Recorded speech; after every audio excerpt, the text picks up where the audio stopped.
Mini podcast bidang perempuan PP kami. Ceritamu milikmu. Assalamualaikum warahmatullahi wabarakatuh. Halo teman-teman, selamat datang di mini podcast bidang perempuan PP kami. Karena ceritamu milikmu. Perkenalkan, saya Maya Kusdiantini sebagai host hari ini di mini podcast bidang perempuan PP kami yang perdana. Nah, hari ini kita akan membahas salah satu bahasan yang populer yang juga sangat dibutuhkan nih solusinya oleh kita semua, yaitu gimana sih cara menjaga psikologis keluarga selama pandemi atau PPKM bersama TM Mas Rahayu, Ketua Bidang Perempuan PP kami. Yuk kenalan dulu yuk sama TM Mas. Assalamualaikum TM Mas. Halo Teh Maya dan teman-teman semuanya. Waalaikumsalam warahmatullahi wabarakatuh. Makasih ya untuk kesempatannya yang pertama. Yang kedua, let me to introduce myself. Nama saya Emas Rahayu, sebagaimana tadi dikenalin Teh Maya. Aktivitas sehari-hari saat ini masih selain ngurus di PP kami, juga saya aktif di salah satu yayasan Suluh Insani Indonesia.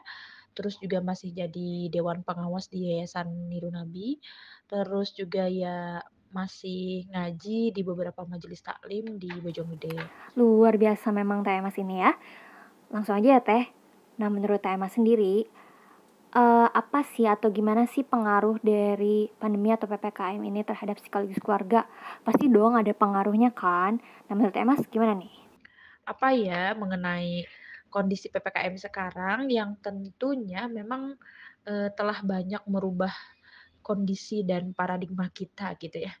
Nah, tapi BTW ngomong-ngomong soal PPKM dan pengaruhnya terhadap psikologis keluarga, itu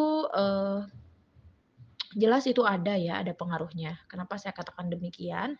Karena bagaimanapun juga dampak dari adanya pandemi COVID-19 ini menyebabkan timbulnya berbagai persoalan psikologis. Contoh misalnya rasa cemas yang meningkat, kemudian kekhawatiran berlebihan, paranoid begitu ya, takut gitu ya, dan juga stres itu sudah pasti. Stres itu utamanya terjadi pada orang-orang yang terlalu takut akan terjangkit virus COVID-19 ini. Nah, di keluarga apalagi gitu ya sekarang penyebaran di gelombang kedua ini sudah tidak lagi menyerang klaster perkantoran gitu, tetapi sudah mulai menyerang klaster keluarga. Nah, sehingga masalah-masalah psikologis juga tentu saja akan muncul di keluarga. Mengingat juga keluarga merupakan komunitas terkecil ya penyusun masyarakat gitu. Nah psikologis itu kan juga bisa menyerang kesehatan kita ya secara fisik. Itu kan berbahaya juga ya, bisa jadi cepat tertular oleh COVID-nya gitu kan. Nah menurut Emas sendiri gimana sih solusi supaya bisa menjaga psikologis keluarga? Nah, oke. Jadi gimana nih solusinya agar keluarga ini tetap punya ketahanan di dalam kondisi PPKM ini gitu ya. Karena tadi yang sebagaimana saya jawab di pertanyaan pertama, memang PPKM ini menimbulkan dampak psikologis yang bisa dibilang cukup berat untuk keluarga. Jadi solusinya, kita dengan sesama anggota keluarga itu ya harus saling menjaga. Kalau di Al-Quran itu kan ada himbauan untuk agar kita bisa menjaga anggota keluarga kita dari api neraka. Begitu kan? Ku anfusikum wa ahlikum naro. Nah sebetulnya konteks daripada menjaga diri kita dan keluarga dari api neraka itu bukan hanya berarti bukan hanya berdimensi ukhrawi saja, tetapi kan api neraka itu adalah simbol seburuk-buruk tempat dan seburuk-buruk kondisi. Jadi bisa juga kita maknai begitu ya, kalau kita kaji secara tafsir tahlili begitu ya, tafsir analisis dengan pikiran kita itu, api neraka itu bermakna segala kejahatan dan keburukan yang terjadi pada diri kita. Kalau di dunia konteksnya berarti bisa berubah, berupa itu penyakit, kemudian juga keburukan yang menimpa keluarga kita, wabah dan lain sebagainya. Nah, maka yang harus kita lakukan dengan keluarga itu adalah saling menjaga. Saling menjaganya itu di berbagai sisi, di berbagai hal. Mulai dari menjaga imannya, menjaga imunnya, begitu ya, menjaga kesejahteraan mental, kesejahteraan fisik, begitu. Bagaimana aplikasinya? Sesederhana kita saling bertanya dengan sama keluarga kita, baik itu dengan orang tua, anak, istri, suami, begitu ya, bertanya kabar, sehingga dengan satu sama lain saling tahu kabar itu, otomatis satu sama lain akan saling tahu kondisi. Nah, kemudian kenapa iman tadi saya sebut pertama kali, karena bagaimanapun iman ini adalah unsur, fondasi paling penting dalam ketahanan jiwa seseorang. Iman ini yang nantinya akan membantu seseorang itu mampu, menyikapi berbagai hal yang terjadi itu dengan penuh kesadaran, dengan penuh penerimaan, ya. Dan ini nanti yang akan menimbulkan sikap yang waras bagi diri seseorang. Jadi kalau misalnya orang itu sadar bahwa setiap kejadian yang menimpa diri kita dan keluarga kita itu tidak lepas daripada takdir Allah, maka kita akan penuh penerimaan. Ya Allah, aku menerima semuanya dengan penuh lapang karena aku yakin semua takdir itu baik dari Engkau. Tinggal bagaimana kita cara menyikapinya. Apakah kita menyikapinya dengan sabar atau kita menyikapinya dengan penuh penolakan begitu ya, sehingga nanti menimbulkan, emosi-emosi yang kurang produktif kayak gitu ya. Nah, jadi, cara menjaganya begitu, saling menjaga dan dengan anggota anggota keluarga, imunnya begitu ya, saling, melengkapi nutrisi mereka gitu ya, menyediakan vitamin-vitamin, asupan-asupan yang bergizi buat, badan kita dan juga asupan-asupan yang bergizi untuk kolbu kita, untuk iman kita. Nah, kalau begitu, menurut Emma sendiri, siapa sih yang paling berperan penting dalam keluarga untuk menjaga psikologis keluarga selama pandemi atau PPKM? Siapa di sini yang paling berperan penting? Nah, pertanyaannya bagus banget nih Teh Maya. Jadi yang paling berperan penting itu serius semuanya sebetulnya berperan penting. Semua di anggota keluarga itu punya peran penting. Nah, tapi kalau kita berbicara siapa yang paling, nah di sini kan berarti ada yang paling dominan ya. Ada yang lebih dominan di antara semua yang memegang peran. Kalau saya ya jelas, seorang perempuan ya dalam hal ini ibu. Kenapa? Karena mereka yang dilimpahi amanah sebagai Rabbatul Bait. Apa itu Rabbatul Bait?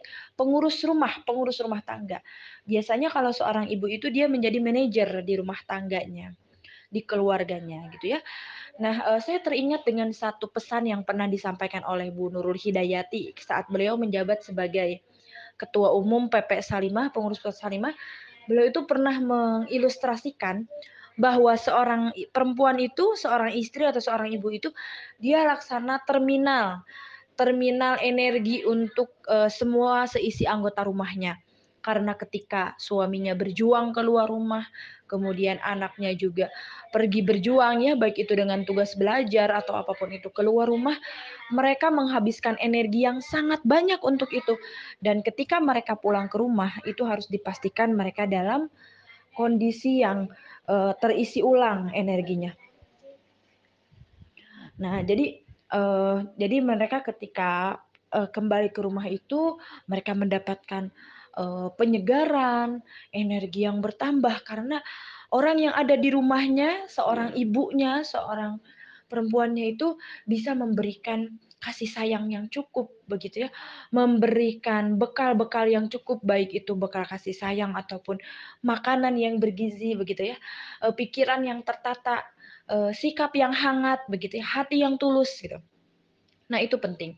Jadi, dalam hal ini kita ya sebagai perempuan, kemudian juga mungkin akan menjadi istri dan ibu, kita harus sadar akan peran ini. Kalau kita itu punya posisi yang sangat vital bagi keluarga kita. Kita harus selalu menularkan vibes positif gitu ya, energi positif, dampak, eee lingkungan ataupun iklim yang positif di dalam rumah kita. Apalagi himbauan sebagai penyikapan terhadap COVID ini kan dianjurkan untuk di rumah, apa-apa di rumah saja. Nah, sebenarnya ini benar-benar mengembalikan peran fitrah seorang perempuan gitu ya. Gimana perempuan itu bisa bukan hanya menjadi ratu di rumah, tetapi juga dia menjadi seorang yang penting di rumah dan juga vital gitu ya di rumah. Semua berkumpul di rumah berarti kita harus pandai-pandai bisa, menata kondisi gitu ya. Bagaimana mereka itu punya kesejahteraan mental, terus juga merasa tercukupi dan juga bisa mengatasi stres gitu ya di dalam rumah. Terus bagaimana dengan yang long distance relationship gitu? Wah, ini memang sangat tantangan banget ya. Tapi lagi-lagi saya ingatkan, jadi jarak fisik boleh berpisah, tetapi kita tidak dianjurkan ya, kita walaupun social distancing bukan berarti ansos gitu ya, bukan berarti antisosial ataupun berjarak secara sosial, tapi justru kita harus saling menjaga keterhubungan satu sama lain ya. Dengan anggota keluarga itu harus saling terhubung dengan orang-orang yang punya energi positif ya, karena itu adalah lingkungan baik. Teman yang berbudi itu adalah bagian daripada pemulihan jiwa kita, bukan hanya pemulihan tetapi pembentuk jiwa kita menjadi baik. Nah, ulama Nusantara Buya Hamka itu pernah berkata, pernah membuat satu teorisasi yang ini juga saya jadikan dasar teori deskripsi saya ya. Ternyata dalam membentuk jiwa baik pada diri seseorang itu salah satunya adalah memiliki teman yang berbudi. Nah, artinya di sini sekaligus memberikan sinyal bahwa manusia itu harus punya teman. Manusia itu tidak bisa sendiri, walaupun dia harus berjarak secara fisik, tapi dia harus saling terhubung, keep connection to the others, gitu ya, tetap terjalin koneksi satu sama lain. Ini sangat penting. Jadi gunakan media sosial yang ada untuk saling memberi energi positif, saling memberikan dukungan gitu ya dengan anggota keluarga, dengan teman kita, dengan siapapun yang bisa membuat kita merasa aman, merasa nyaman, merasa berarti untuk melanjutkan hidup begitu ya. Terus mungkin yang terakhir saya juga ingin nyebutin beberapa kisah ya. Pernah ada satu kondisi kemarin itu kalau nggak salah 3 bulanan yang lalu. Jadi di sebuah pesantren itu santrinya dinyatakan positif COVID sebanyak 25 orang. Nah, bagusnya si pengasuh pesantren ini, si musyrifahnya, itu nggak bilang kalau anak-anak yang 25 orang itu terjangkit positif COVID. Dia langsung mengatasinya ketika keluar hasil anak-anak itu ternyata positif, si pengasuh asramanya ini kreatif. Dia langsung membuatkan program, sebetulnya itu program isolasi, tapi kan karena tidak ada gejala ya, maksudnya tidak ada gejala yang diketahui oleh si santrinya. Kalau gejala biasa, maksudnya tidak ada gejala berat ya, kalau gejala biasa seperti hilang penciuman gitu, itu ada, tapi itu tidak berat. Lalu yang 25 orang itu disimpan atau dipisahkan di satu aula yang terpisah dari yang lainnya gitu. Kemudian di dalam aula itu mereka selama menjalani masa-masa itu dibuatkan program ya. Jadi mereka tuh dibuatkan program, dipilih di antara mereka yang 25 itu satu ketua regu gitu ya, ketua kelompok yang fungsinya untuk mengkoordinir semacam ketua kelasnya mungkin. Terus mereka dibuatkan program tahajud rutin, duha rutin, pokoknya sholat-sholat sunnahnya diperbanyak gitu ya. Menghafalkan doa-doa, terus target hafalannya juga ditambah, terus juga setiap 2 malam sekali itu nonton bareng, lalu mereka harus membuat risam materinya, tanggapan mereka terhadap film gitu. Kemudian mereka juga diberi bonus untuk bisa telepon orang tua, video call dengan keluarganya di rumah kapanpun. Maksudnya, kapanpun itu bisa setiap hari, ada yang 2 hari sekali gitu ya. Jadi mereka itu tetap merasa dekat gitu, mereka itu merasa kebahagiaan yang lebih gitu ya. Jadi hormon kebahagiaannya itu diupayakan dihadirkan. Terus juga plusnya lagi, karena kan biasanya santri-santri itu makannya ini ya, terbatas dan harus menerima menu yang apa adanya. Nah, tapi ketika mereka dalam program itu, mereka diberikan asupan gizi yang lebih baik daripada biasanya gitu ya. Dimanja pokoknya setiap hari makanannya itu dimanja, tapi syaratnya memang mereka nggak boleh keluar lingkungan itu, nggak boleh keluar keluar ruangan malah, nggak boleh keluar ruangan itu, pakai WC juga yang ada di dalam saja. Kemudian juga, kalau ada apa-apa itu, hanya boleh disampaikan lewat telepon kan. Jadi ini, terus nanti kalau ada yang nganterin makanan juga pokoknya polanya gitu. Dan bagusnya ya mereka juga nggak ngeh kalau mereka itu emang diisolasi gitu, karena memang nggak di-warning soal itu. Jadi terus dibiasakan dan disibukkan dengan program itu. Mereka merasa puas, mereka merasa bahagia gitu, dan ternyata itu penyembuhannya bisa lebih cepat. Nggak sampai 14 hari, hari ke-10 itu mereka itu udah, kayak bukan kayak lagi, mereka udah normal penciumannya, kemudian udah lebih segar, udah sehat. Nah, ketika itu semua udah pulih lagi, ketika mereka sudah pulih lagi, dikatakanlah kalau ternyata mereka itu positif. Wah, mereka sendiri juga kaget kan, yang 25 ini kaget gitu.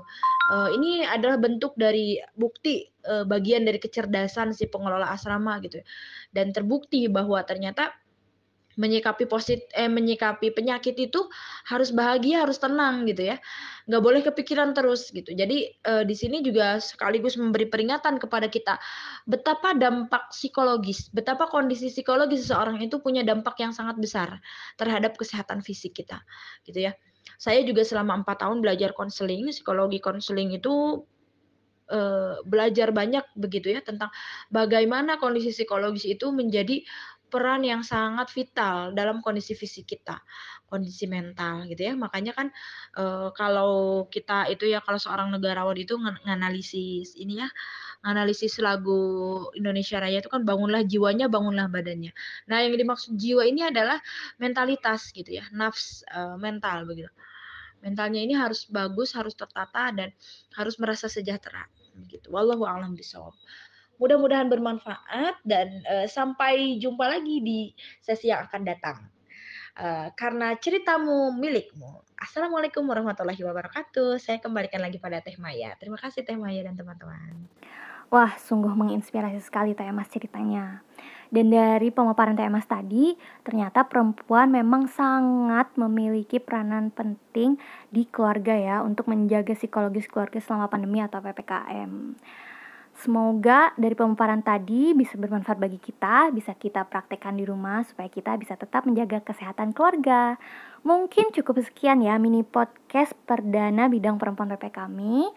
Semoga kedepannya ada mini podcast dengan bahasan yang juga gak kalah bermanfaat dan luar biasanya dari pemateri-pemateri selanjutnya.